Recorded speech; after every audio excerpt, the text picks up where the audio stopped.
Hello, family. I hope you're all doing great this festive season.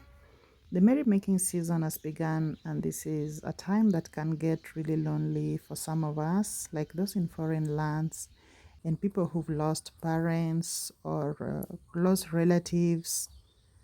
Please remember them in your prayers. I'm reminded of my time back in the city when we would all travel to the village, and I was talking to a friend one time and she told me she was going to stay in the city. The city gets really lonely in the festive season just because she had no one to go home to. I felt really sorry for her. So, as you all travel this festive season to join your families and friends, remember such people. Ask them to join you or just make their festive season worth celebrating. The countryside gets really vibrant this time of the year because all the city people are flocking the village and there's just so much life. I know we are expecting to be receiving our guests, our city guests from next week, and we are looking forward to hosting you. Luckily enough, it's the time of the year also that our maize plants are ready and people enjoy roasting as families, as we tell stories and just catch up with different members of our families who've joined us for Christmas. I was a little early with my planting this season and my maize is already drying up. I'm just picking the last ones to boil today. This is just my little backyard farm here at my home. I also grow maize in large scale, and those farms are far away from my home. I took you there a while back when I was planting and weeding, and we'll be back there to harvest sometime in January.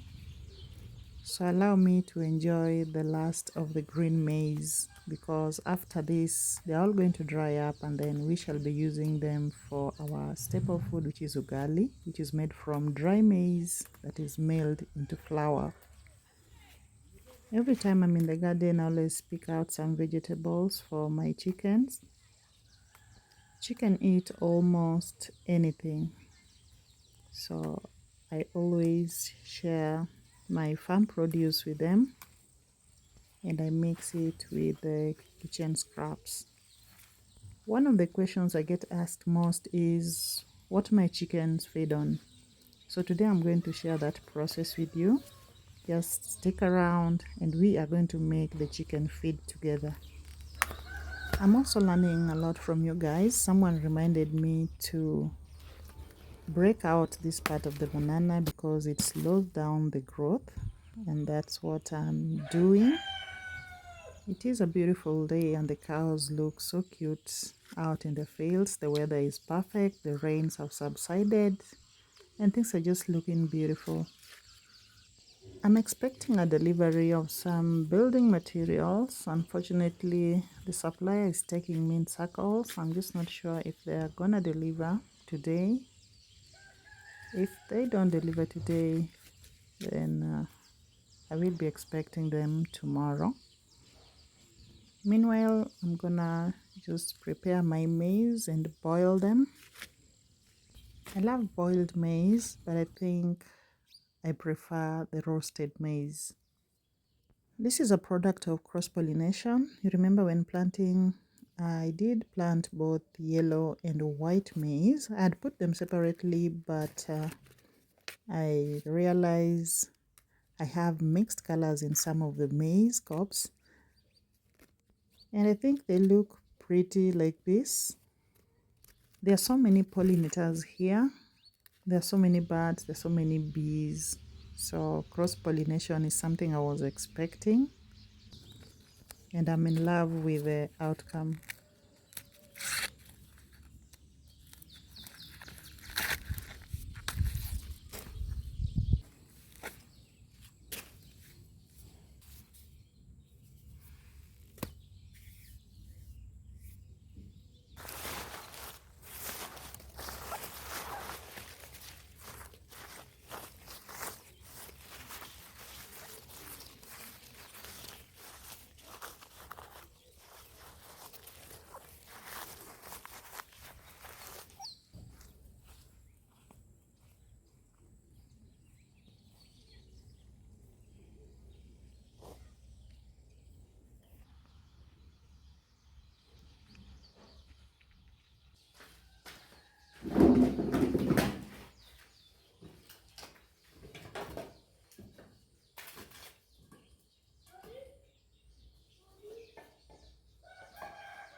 Quá trời. Anh sao nhưng mà tiêu gì mà có món ra mà.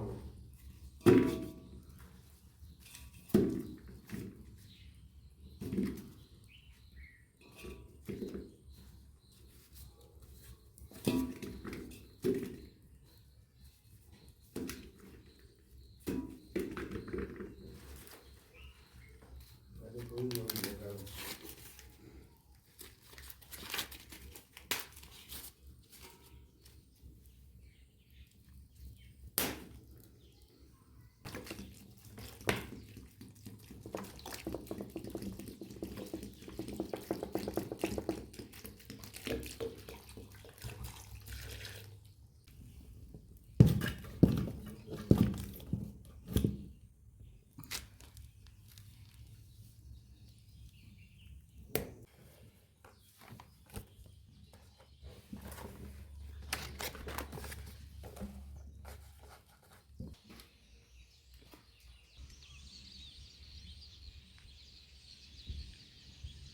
Let's now make the chicken feed. Chickens eat most, if not all, vegetables. So these are collard greens from my garden. I like to just cut them up into small pieces, kind of shredded, because it's easier for them to feed on, and then it also avoids wastage.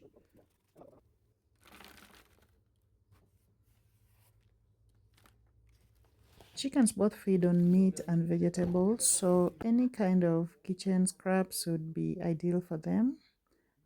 This is ugali. Ugali is made from corn flour. I'm also just going to break them down into tiny pieces. This way they don't waste food while feeding. So you can add all those kitchen scraps you have. This is commercial feed. I mixed it with some baby shrimp, which I milled. And the commercial feed I'm currently using is the layers mash because my chicken are layers. This stimulates egg production. That's why you see my chicken laying very well. Chickens enjoy both the commercial feeds and the vegetables, so you can either mix them all together or you can put the vegetables separately. They will still feed on both of them.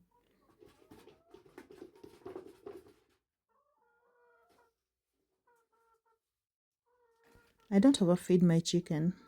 I give them enough feed to last about 8 hours, after which I free them and let them feed on anything they could find in the yard. As they roam free, they feed on vegetation, which is sometimes medicinal to them. And they also get some nutrients which may not be included in the feeds, which also helps them produce healthy eggs and yellow yolks. Most of the chicken feeds are dry in nature, so always remember to give your chicken water all the time. They should never run out of water. So this is how I manage to keep healthy chickens producing eggs every day. A hen only produces 1 egg in a day. It cannot be more than that. And one other thing is your hens don't need a rooster to lay eggs. They will lay eggs, though unfertilized eggs. So if you want fertilized eggs, then you will need a rooster. My maize is ready. Let's feast.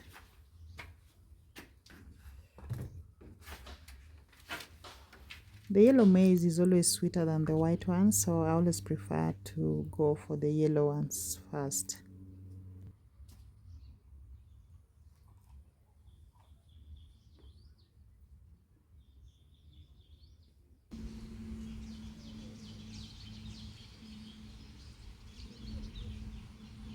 It feels so good enjoying my farm produce that I planted with my own hands on such a beautiful afternoon with the sound of the chirping birds renting the air. I'd call it a perfect afternoon. You all watched me sow these seeds. It's been just 3 months and now I'm enjoying the fruits of my labor. That's how fast it goes. But you have to be a believer in tomorrow to plant anything. There are people who see 3 months as such a long time and they can't just wait. Gardening is so therapeutic, and watching the seeds you sow grow into a beautiful harvest is just so fulfilling. Thank you for clicking and watching this far. I really appreciate your support always. Otherwise, it's bye for now. I'll see you in the next. Happy holidays.